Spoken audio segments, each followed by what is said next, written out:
This week's podcast is presented by GK Calls, Migra Ammunition, Gibraltar Duck Hunters Association, Gibraltar Boatyard, Turtle Box, Gator Decoys, Hunt Proof, Cooler Guard, Pattern Pros, Hodag, and last but not least, I'd like to have a huge shout out to Brian Ellithorpe for all of the support that he does behind the scenes. Now let's get into today's episode. What's going on, everybody? Welcome to another Great Lakes Outdoors podcast. This week's podcast is brought to you by Gibraltar Duck Hunters Association, which a local group do a ton for the community and the kids around the community. So if you haven't checked those guys out, make sure you do. But me and Trav are sitting in tonight. Trav, what's going on, man? Not a whole lot, man. I've been itching to get out and getting some work done around the property. Happy Father's Day, by the way, to all the fathers out there, as well as you, Trav. I know it's a day late, but happy Father's Day to everybody as well. I could say that like our fathers have had a humongous impact on us. So I would like to echo that sentiment is Happy Father's Day. Thank you for all you've done for us. Yeah, no, for sure. Absolutely. Wouldn't be here, I guess, without all the help and support for sure out of specifically our fathers for sure. But yeah, have you done any work? What's new? We haven't done a one-on-one in a while. What's been going on with you? Anything? I mean, I really haven't been doing much. I mean, it's been so wet back here, and I've been putting off, and I let Ben borrow all my attachments, so it would not let me go out back and go get stuck on the tractor. But I've been getting cameras out. Had a lot of good pictures of some bucks early season in velvet, which I know you have had the same thing as well. But yeah, just freshen up some Hodag ropes with some sense and getting the cameras out and just kind of figuring out a game plan. It's still, June still, so it's still early, but just trying to figure out kind of where I want to put stands at. Turkey season just ended, so I'm kind of giving myself a little bit of break from that and, just kind of coming up with a game plan. Yeah, that's why I just bought some more Hodag stuff. I actually bought the tree, like the spring that you put in the ground. I don't know the actual terms of it, and then a couple of the mini ropes, like the straight tassels, and some scent. I have ropes still out there. I've had them out there all year, but just to put them in some new locations. That spring works great. Just don't let it catch on fire. Oh, it doesn't work great after it's been on fire. Yeah, and it caught on fire. Oh my and God. Now it doesn't work very good. Then especially when you hit it with the tractor. It doesn't work when you hit it with a brush hog or catch it on fire. Doesn't work great. That'd have been great for a video. But other than that, it works great. Other than that, it works great. And for those of you that are listening, you can go to our social media, and we have a promo code for any Hodag material or whatever you want from Hodag. We have a promo code for I think it's 20% off. I think it is, or 15% off, or something along those lines. 15% off. Yeah. If any of you are interested, I was honestly surprised with how well the deer hit it during season last year.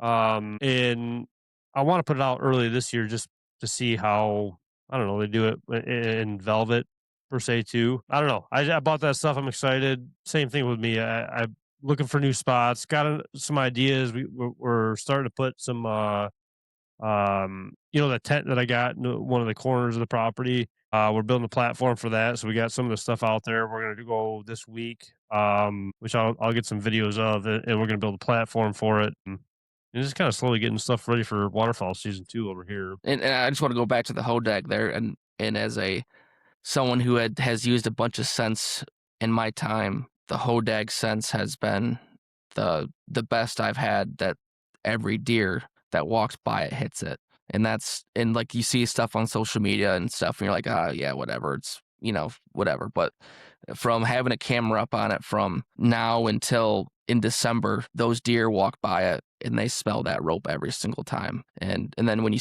get into November and December and stuff, switching to the November. Yeah, it's sweet November something. Sweet November.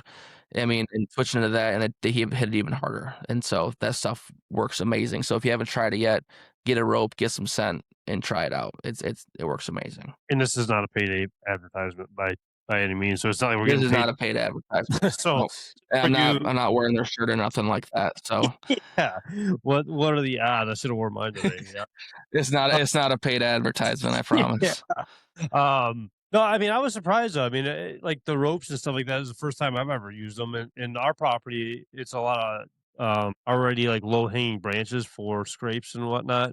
Even just throwing those tassels up there to make them hit that like specific location seemed to work really good for us last year, obviously. So I don't know. I'm excited to see how early. I mean, obviously they're hitting them right now, but to try to get some more content, I guess on camera and stuff like that. I mean, the deer are growing quick.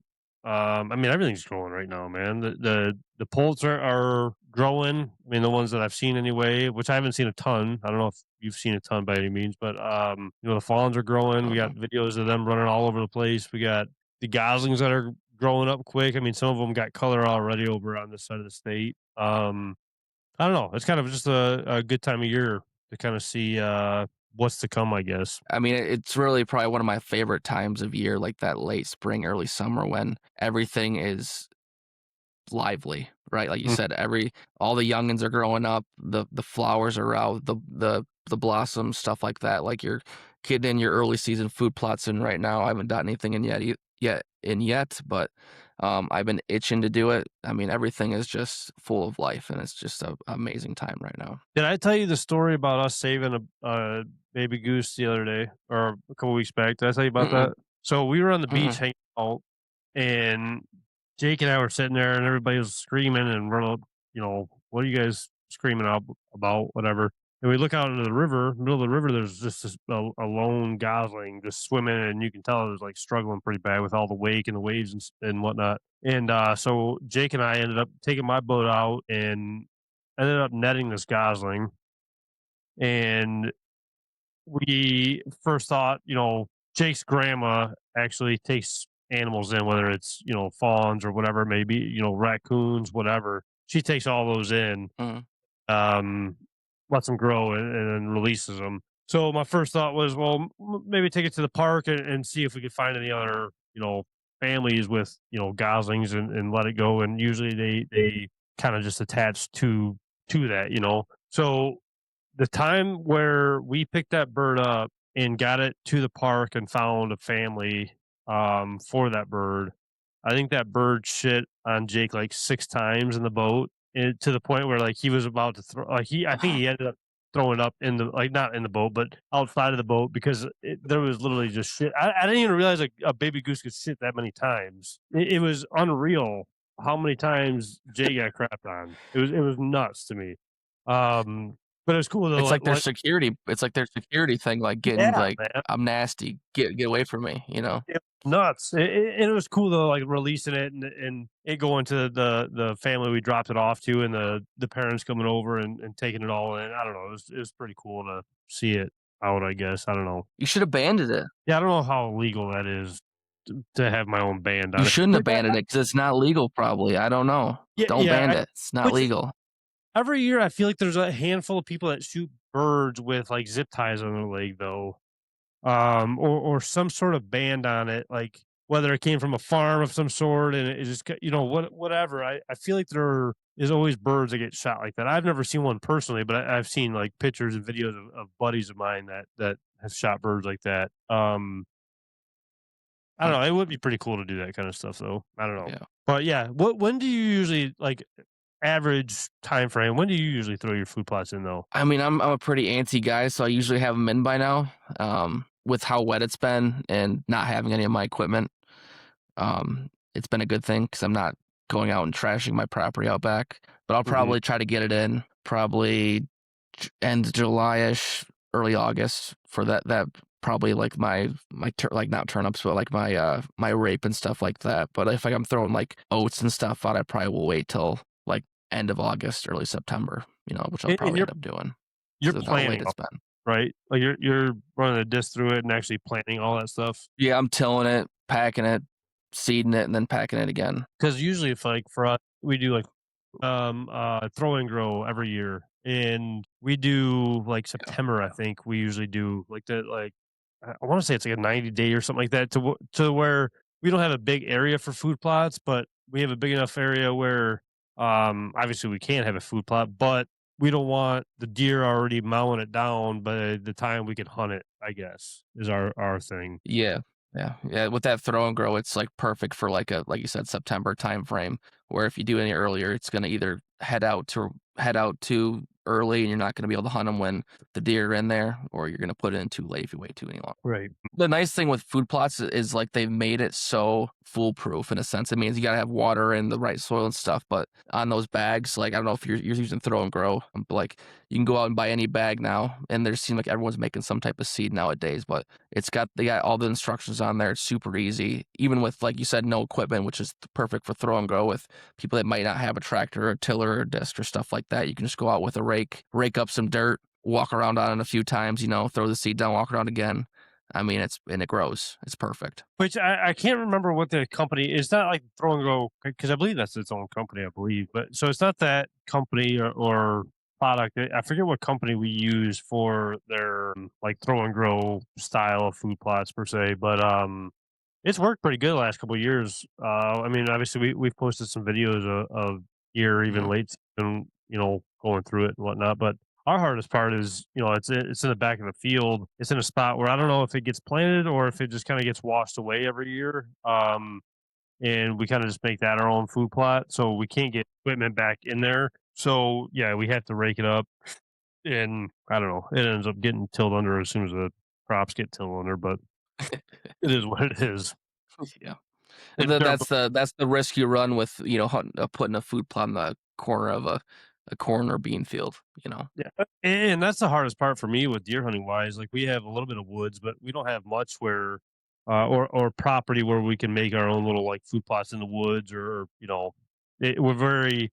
I don't want to say limited, but we're limited to an extent of what we can do per se. So with hunting like that, with hunting on the edge of like agriculture and stuff like that, have you thought about instead of waiting till September, maybe throwing like a summer blend out there? And so they're in there in the summertime, and then when the crops come down, there's always some type of byproduct left with the corn or beans or whatever, and that being your food plot after that's cut.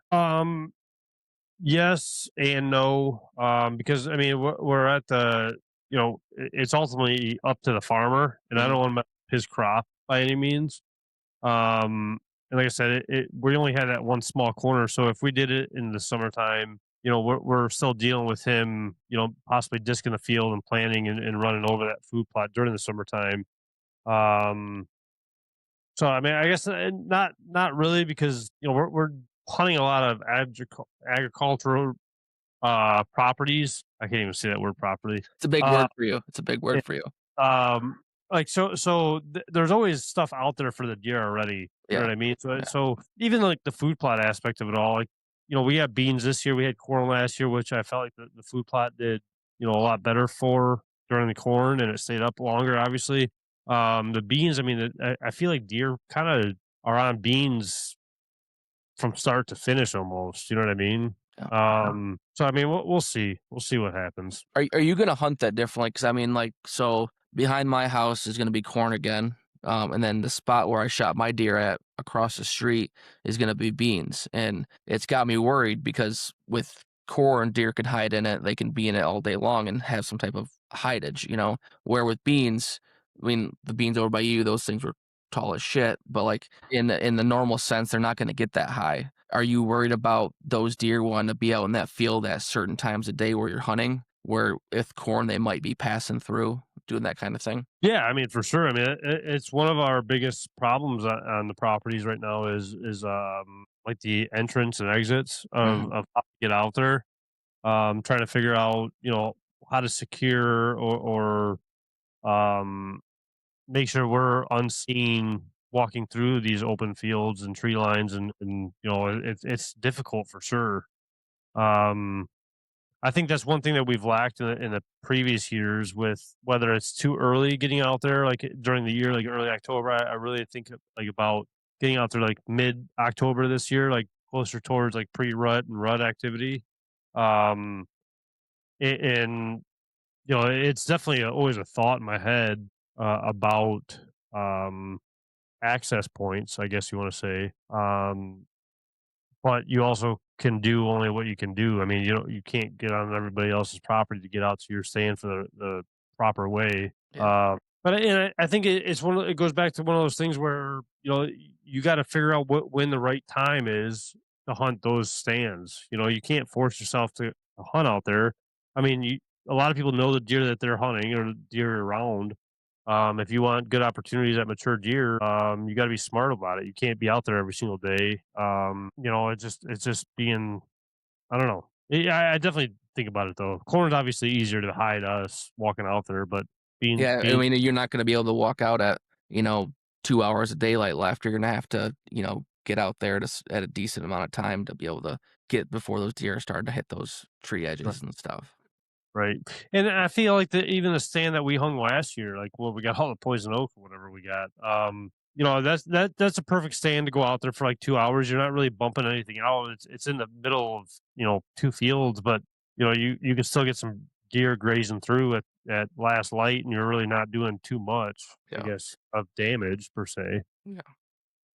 But yeah, just setting yourself up for success in reality, like having those kind of stands where you can jump out there for 2 hours and it's a good spot, but it might not be the best spot, but you still could have the opportunity of deer. And just saving those prime spots for the right time of year, I guess. I know you did mention something about, putting the blind up and stuff and putting the platform. Have you thought about moving any other stands around with the change in from corn to beans this year? Not so much stand. I think we're gonna add a stand or two, to where like the property where my dad shot his at. Mhm. It's very open woods, big hardwoods. I think we're gonna add a stand or two there. The beans, I mean, like I said, it's hard with being limited on with no woods or just hunting like field edges. It's hard because you can't really move around too much. I mean, the one property alone, we have 4 spots where you could sit on, 5 spots you could sit on. So I mean, I feel like we had it pretty much covered. So not so much really moving them around, but maybe just adding to, I guess. Yeah, that's kinda what I'm been trying to figure out. I mean, like, out back with it being corn this year again, I probably won't move too much around. I know I have some stands where they're facing this way, I wanna turn them just a little bit in a different direction. The Hmm. spot I'm worried about the most is gonna be the spot where I shot my deer at last year and kinda figuring out, do I wanna leave it in that same exact spot with it now being beans or trying it for a season to see if it will work the same as it did last year with it being corn? I mean, just that's just still trying to get used to the property and trying to figure out those deer patterns now with it being corn. I mean, with it being beans this year. I know we talked about it a lot when I first started getting back into it, where it'll take a few years or a few crop cycles to really figure out what the deer do during the beans, and this is only our second year, I want to say, for beans, our second solid year for beans at these properties. So it's difficult to kind of really tell what they're going to do or when they're going to do things, and within time hopefully we'll be able to figure that out better, but it takes a few years to kind of get their I guess cycle down per se you Yeah, know yeah. It'll be interesting because when we moved in here that first fall, it was potatoes out back, and now this year, 2 fields over, those are potatoes this year. Like 2 of the fields over there on the farthest north part I can hunt. So it'll be interesting to see what that does for the deer because the last 2 years have been corn. And that's been a spot where those early season I've had a lot of bucks over in that area on camera. So interesting to see if those deer either move over my way sooner or they move to the river or they move to a different property all in itself. And it's one of those things where I thought about it a lot too, where like how I shot my deer last year. Um, I did something completely different than I usually did. I sat on the ground in late season and was able to get it pretty quick. And my dad, we were able to see it on camera the night before, and didn't really know it was there still, but you know, just hope it was, I guess. Yeah. I think a lot of it goes down to, like I said, being smart with what stands to hunt during the weather or the time of year. And I don't want to say relying on your cameras, but you know, doing your homework with the cameras. And I think that adds a whole other problem with a lot of these states that are against cameras that are I can't remember how many states are can't use cameras, but which I wouldn't be against it by any means. But like I said, it all comes down to being smart with your homework, how much you're scouting for deer or whatever, scouting in general for any animal you're hunting.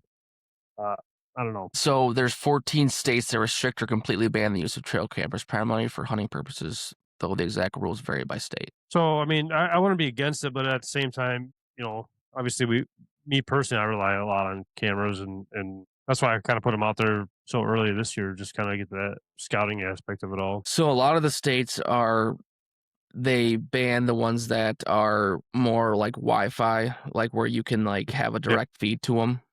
Hmm. But there are 3 states, Arizona, Nevada, and Utah, that strictly have bans on them. Now, wasn't Kansas one of those as well, or no? Kansas is for public land. Okay, I gotcha. Kansas So, and Delaware have public land bans. the three states that you named, you cannot use a camera at all. So Arizona has a total year-round ban for the use of trail camera for scouting or hunting wildlife. Nevada enforces a complete ban on use of trail cameras to locate, monitor, aid to take wildlife. So the same exact thing. And Utah maintains a total ban Wow, for big game during big wow, game hunting seasons. So I'm guessing I would assume whitetail is a big game. So yeah. wow, that's surprising. I mean, I guess that's surprising. I mean, it adds a whole nother side of it all, I guess. But I don't know. I It'd be mean, I interesting. mean, people do. I mean, cause I'm on like the bear of like both sides, right? Where like trail cameras, like cell cameras, have made my hunting like make a hunter's life so much easier, because you can be like, yeah, I can put a trail camera out in the woods and not go touch it, not put my son in there, have to go get an SD card, not do nothing, you That's know. where I'm now. And and I can be sitting here on the couch and go, hey, there's a monster buckleback, let me go out and hunt that thing right now. That's where it's kind of the iffy part for me, is like using it for the sense of not going in and messing up the hunting locations and still seeing the deer. And then but then on the flip side, the people that use it more for oh, I got a deer out back, let me go out and shoot it. That's where I kind of am iffy on it. Yeah, yeah. No, I mean, I can see that for sure. I don't know. It's just there's a lot of I guess the easiest way of putting it is, if I can use it to my advantage and it's legal, I'm going to. I guess in my state, you know what I mean. Why not? I mean, there's some people that might be against it, but if it's legal and it would benefit me, why not? I mean, that's with the same way with crossbows too, right? Like, it's legal during bow season, archery season, so I'm going to use it. It's easier to use. You can potentially shoot farther distances and practice a little bit less. And it's legal, so use it. Which I didn't yet, but I'm getting my bow in the shop. Hopefully this week, if I got time. I just got a lot of stuff around the house right now. But my You told me bow, that last week. You told me that last week. I know.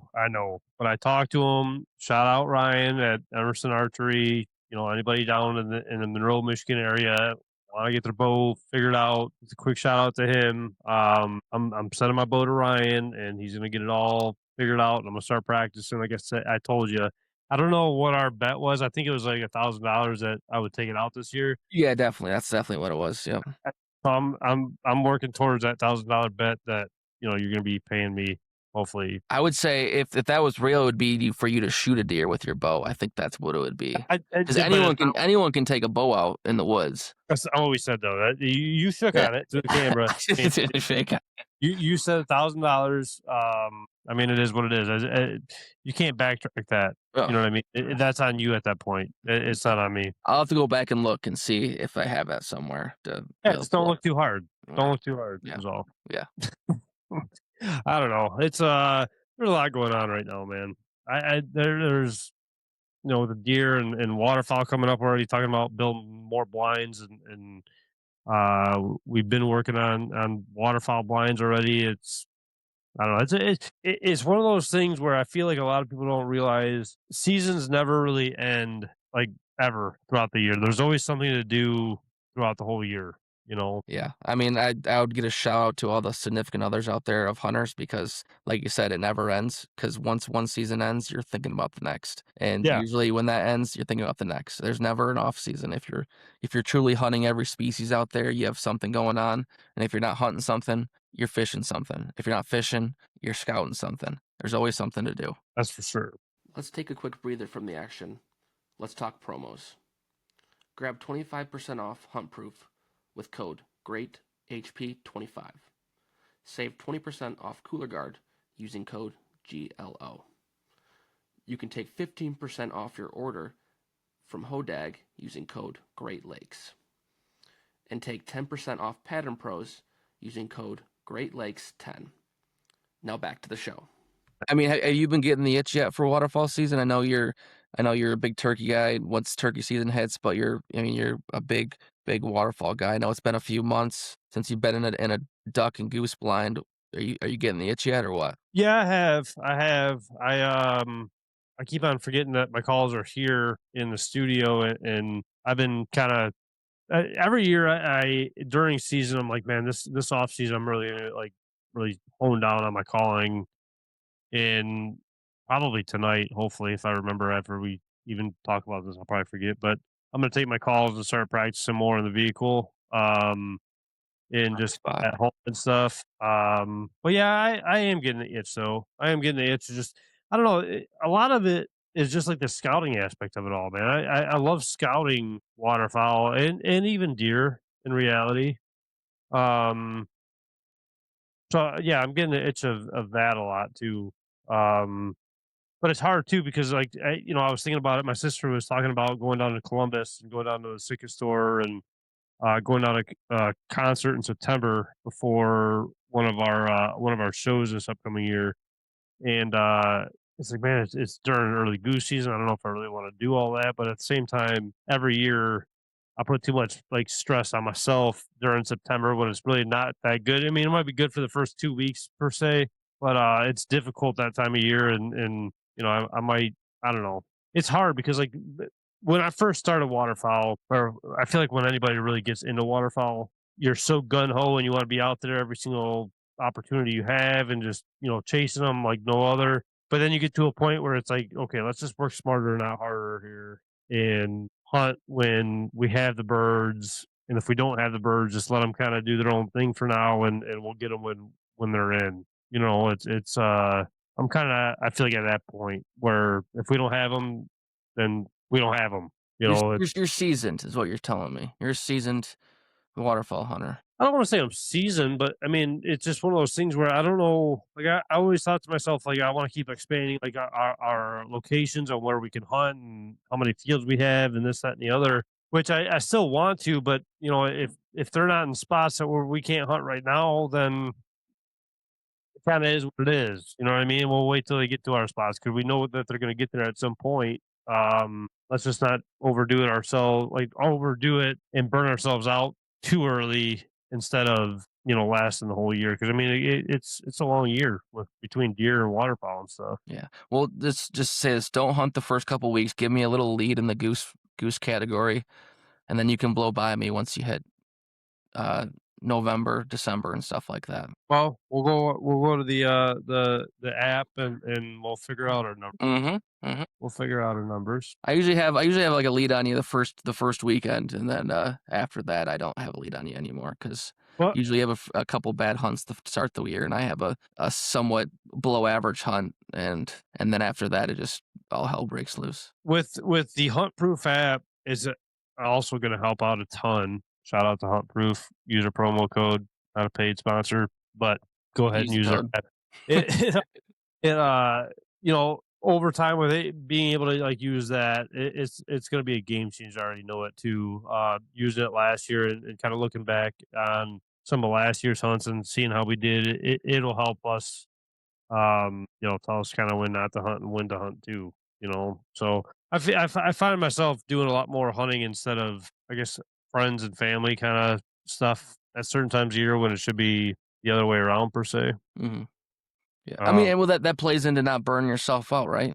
Like For sure. you're not hunting every weekend. Like, because I mean, if this was 2-3 years ago, Kyle, you're hunting every weekend from September till in January or February.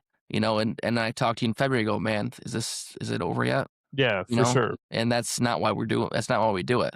So giving yourself a little bit of a break in between, or not hunting as hard and playing when the birds are in the fields and when they're at their fullest. That's what helps you make it to the end. There is the two fields that I am super excited about this year, and I'm kind of happy that we're getting all the rain that we are this year. Because last two summers we haven't got like anything for Diddly rain. spot, yeah. The one flooded hole spot and the one that we have closer to town is corn this year, and usually it gets down pretty early. So those two spots alone, I'm looking at some high number. I shouldn't even say high number. Some very quality hunts out of both of those fields this year. So I'm excited because last year the one right outside of town we didn't hunt one time, and the one flooded spot. I mean, we hunted a handful of times, but it wasn't over a Wasn't flooded flooded. hole. Yeah, yeah, it was drier than all get out. So I'm looking forward to that this year too, as long as it stays the same conditions as it is now. But What have you been seeing this year with how much water and stuff we've been getting versus last year with the bird numbers in your area? Have you been seeing a change in that, or is it still too early to tell? I would say it's too early to tell because I mean you have a lot of locals. A lot of people have locals in their area, and yeah, you're gonna hunt some local birds. But I think even before September hits in August, the birds start moving already. Maybe not to like a certain magnitude, but a lot of people like take those as the local birds and they're not. And yeah, and I mean that as in, they could be birds from different retention ponds, 5 miles away. That's still not like a technically a local bird in my eyes. Mhm. So the goose hatch seems like it's been amazing this year. Yeah. The duck hatch, it's so hard to tell now in all reality, just because of all the farm ducks in the area. Um, in when we really get after them, it's middle to the end of the migration. So we're not even shooting majority of our birds that are local birds. So I mean, we could have a good hatch here, that's fine, but by You're the not time seeing any of those birds. yeah, by the time we get after them, I mean, it's they might be gone already. You know what I mean? Yeah.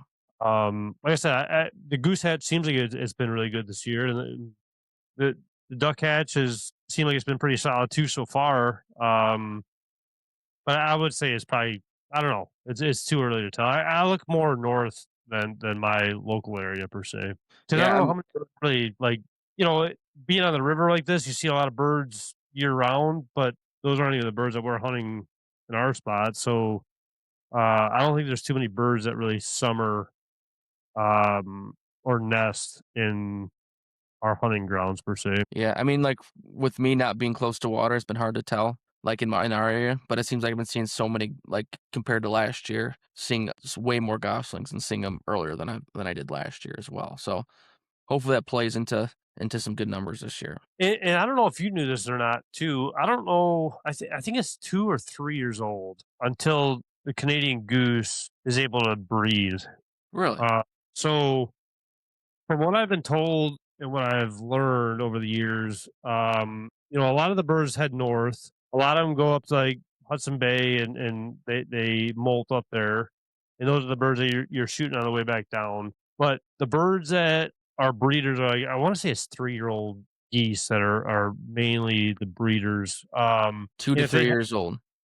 and then when they is the breeding year you're saying? So once they have a second hatch, those 2 and 3-year-old birds that don't make it all the way up like north and molt up there, they'll actually take care of the goslings to where the breeders will have another hatch of goslings. So that's why you kind of see some birds that are, you know, they have 50 goslings walking around them. It's not like they hatch all those. They're just kind of, showing them the ways per se, while the actual breeding pair is whether sitting on a nest or helping the newer goslings out per se.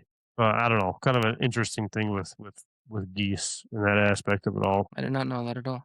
Yeah, I it's always thought they had multiple hatches a year, it's just them taking care of other hatches. well, some will have multiple hatches. So some will have 2 to 3, depending on water levels or just the year in general. Um, it all just depends on weather in reality, you Huh, know, and what time that they actually nested in the hatch and whatever it may have been. huh. What is pretty cool though too is my sister's got a wood duck box on their dock this year, and first time they've ever done it. And there's been a wood duck, it laid eggs in it, and it'll be hatching the 4th of July, I think weekend is like around that time frame is when they say it's going to be hatching. So it's been pretty cool to kind of see that whole layout. We have pictures of like the eggs during last month or whatever it's been. So they looked inside to see if there was eggs in it, and there was eggs in it? Yes, it's kind of sucks because like the box is on the same dock as my boat is on. Mhm. So every time I go onto my box, the hen flies out. So I'll reach my phone in there and take a picture of them, and she'll fly back in, whatever. But it's been pretty cool to kind of see the process of it all. Yeah. Um, It's good to see those work because I know, like, it's been 3 years now. I put out, like, 5 at my parents' place, and I know you're supposed to change out the sawdust and those things, like, every year, and it's been 4 years, and I have not changed out a single thing in that those uh, boxes. Now, do you have like the chicken wire on the inside and everything for them to climb out and everything? So I have it stacked up, and then I have ridges cut into the sides so they can use their claws and get up on it. That's just Okay. I looked it up on DU, and that's I built it to their specs of what they do a wood duck Okay. box. Yeah. I gotcha. Yeah. No, I mean it's pretty interesting. I mean it's crazy that during turkey season, I actually see my first wood duck actually like in a tree in the middle of the woods, and I thought it was like bizarre. It's a And crazy thing to see. yeah, it really is. And to see, how much actually goes into a wood duck box and keeping them safe from predators or whatever it may be. It's pretty. I don't know. It's almost like turkeys though. In reality, it's crazy how any animal and being that small could even survive in some of these conditions. I mean, turkeys are insane how we have enough to be able to even hunt them. I mean, the odds are so against them from the time they're born until the time they're gone. I mean, it's same with waterfowl. I don't want to say as much as turkeys by any means, but I mean, it's just crazy with pike and muskie and whatever bass are out there to get them, turtles, whatever it is. It's pretty crazy how many actually make it through to adulthood per se. I mean, and that's one of the nice things about technology too. You get to see those Hmm. interactions. Like I know there's one guy that had a camera on a turkey nest, and Hmm. just seeing that hen having to fight off raccoons and like coyotes walking by, and the hen like huddling down and protecting the eggs, and like just seeing those interactions that you would never see unless Yeah. there was some type of camera or something like that to be able to see it. But my sister's got a camera on her wood duck box too, and for some reason we can't figure it out why it won't work. She had a power outage or something. Something happened, and it cut out the camera feed. And obviously, I don't want to open up the box with the eggs and really stress out the female in there. Yeah, So kind of just letting her do her own thing this year, and hopefully get a better camera next year and get more of a play by play in the whole situation. no, that would be sweet to have Yeah. that. Be able to see it from when it was an egg to, when it hatches into a duckling. That'd be sweet. Yeah, jumping out, man. It's pretty bizarre. Those things got some courage for jumping out so high as they do. I mean, it's pretty nuts, man. And they just fucking splat. It's like, what Yeah, the yeah. It's pretty wild. It's pretty wild. I don't know. It's I don't know. Pretty cool. It's been a good all around good spring summer per se. Yeah. I mean, I've been seeing a lot of fawns, a lot of goslings. I've seen like a handful of poults, but not too many. Um, I don't know. It's been pretty good. Did Yeah. you see the guy Hey, on NWTF recently? The mm-mm. NWTF about how we hunt turkeys in their prime breeding season, and it could be doing more damage than we think hunting them the way that we do, and basically saying like, why don't we hunt pintails in April because that's their prime like breeding time instead of like, and that's what we're doing for turkeys. I don't know. It's pretty bizarre. And he was saying like that's the only animal that we can hunt during their prime breeding season. Which is a bold statement in my opinion because I mean we hunt whitetail during the It's a rut. And total not even factual statement. yeah, it was pretty wild that I didn't know if you've seen that. I didn't, but that's a crazy take that NWTF would post out there about Yeah. because every animal we hunt is done during their prime breeding season. That's why that hunting season takes place. I mean, at least, and in my opinion, I don't know if that's true or not, but um, Besides waterfowl, I mean, because waterfowl, I would say more is a spring thing per true. se. 'Cause, I mean, they start. grouping up in that time, and maybe late winter or early spring they start grouping up. But yeah, I mean, there's a lot of animals that we hunt during their prime breeding season, But I and mean, like you think about snow geese, though, part of the waterfowl family, they hunt them during their spring, like the conservation hunts down south. So I mean, it's that doggies are different though, just because it's more of like a nuisance than anything per se. You know what I mean? It's more of like a there's so many of them out there that the farmers can't even get crop out there to grow per se. some could Um, say there's so many deer that they can't get crap out to grow. yeah, no, for sure, for sure. I mean, and then there's the opportunity for crop damage permits though too. You Yeah. know what I mean? I mean, it's there. Yeah. Oh, I don't know. It's like I said, I didn't know if you've seen that. I didn't. The I'll have to look that article up because that's a crazy take. I wonder what the comments say underneath that because that's a very interesting um, take on that. I'd be yeah, interested to see that. yeah. But I don't know. What anything else new with you lately? I mean, in the hunting realm, no. I mean, it's been a pretty slow. Like I said, it's been so wet. I've been doing my getting the cameras out, getting that set up, getting the trails groomed. Didn't try to mow much because I like to keep the grass and stuff high for with the fawns and giving them as much cover as possible. But starting to get out and brush hogging a little bit, getting everything opened up, trying to lay some stuff out, and just praying for. It's crazy to say, but praying for a couple dry weeks so I can move some stands around, move my blind around, and then not get stuck. That's what I've Uh, been. Yeah. yeah, Even though so it makes great content, I just don't like getting stuck because it sucks. I don't blame you. I get I stuck too many times. And it's not don't, fun. And now my I, kid goes tractor stuck every time he sees a tractor. I'm like, no, Dad didn't get the tractor stuck this time. You yeah, don't get not the stuck, not this time, but it probably will tell you happen what. soon. Yeah, I was just saying that. Not gonna say what's gonna happen tomorrow or the next day, but yeah, it's not stuck right now. Yeah, yeah. You been out walleye fishing or what? We have my dad's boat. I don't want to say has had some problems, but he's been fixing some things. It was out of the water for a little bit. I think he's gonna try to get out this week. But me personally, I have not. No, I know some guys are catching them. Some guys up in St. Clair are catching them on Bandit still, and out in the lake for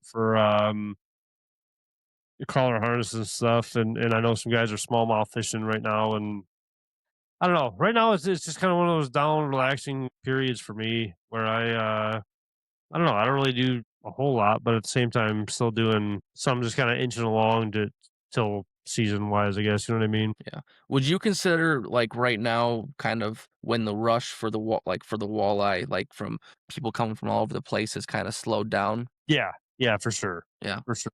I mean, the majority of the people come right when they're hitting the river hard. yeah. I would say, April through March. I would say is or April through May is your time frame where a lot of people from out of state and stuff come. After that, it slows down on the river. Granted, you can catch them in the river, obviously, still, but not like you It's not like were, catching fish in a barrel, right? like it was. Yeah, I mean, in reality, yeah. yeah. I don't know, but we got a couple festivals coming up that we're going to be attending to. I don't know the exact dates on some of them. Looking forward to some of that, selling some of our new merchandise where we're trying to get all that acclimated and the new website and all that stuff planned out, and we'll drop some dates, I guess, to have some of our viewers and stuff have an opportunity to come meet us and get some of the merch. We're in a prepping period, right? We're getting ready to go for those shows. We're a lot of stuff getting done on the back end. Two guys like to put all the stuff off for long periods of time. Hopefully, we're gonna get that straightened around and with a nice kick in the butt from people that are helping us out. That's yeah. We'll have some stuff out for you guys here, and hopefully by August. Hopefully, it better be by us. But yeah, I mean, we got some of those shows coming up. We got, I think, I'd say 4 to 5 shows this year that we'll be at. So stay tuned for those dates and stuff, or what shows we'll be at. And stay tuned for some updates on what we're doing throughout, the seasons beforehand, or just the prep work wise, getting the food plots and the blinds ready and stuff. And we'll be doing more work on and more videos, like a vlog aspect, kind of content wise per se. We're still pumping the podcast out. We're still pumping new guests out. We're still doing it all. We're still pumping. Yeah, I mean, if that's what you want to say, yeah. You I mean, said we're it like 3 times in a row, so I just had to say it for the fourth time. okay. Yeah, that's fine. That's you should applaud me after like the first time, but Hey, we're pumping gas. We're pumping this. Happy Father's Day. But yeah, I mean that's about it from us. I think I'm done pumping right now. I appreciate everybody tuning in on this week's podcast. So it's one that me and Trav have. I feel like it's been a while since we just did me and you, honestly. Yeah, it's been a while since we've just pumped by ourselves. So Yeah. It's I don't know. It was I don't know. I like doing these just BS session, but at the same time, it's hard pumping this time of year. It yeah, really is. it's hard pumping. We'll have some good guests on. We'll be pumping later on, and yeah, just stay tuned. We'll have some. Stay tuned to some more pumping. So I appreciate everybody tuning in on this week's podcast. Yeah, we'll see you on the next one.